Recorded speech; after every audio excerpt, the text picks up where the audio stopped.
and welcome to 60 Seconds At, a series of 60-second videos in and around the Lake District. To keep up to date, please subscribe.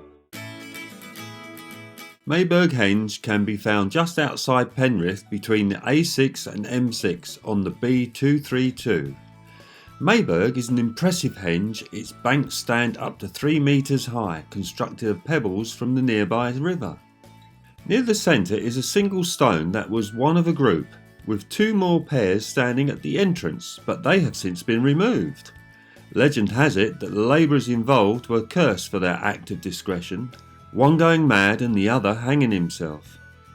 Mayburgh Henge probably dates back from between 2000 and 1000 BC and may have been the meeting place of a large prehistoric community. The entrance is due east of the centre of the henge and frames the rising of the equatorial sun, which suggests the monument may reflect the cardinal points, as do the Long Meg and Castle Rig stone circles.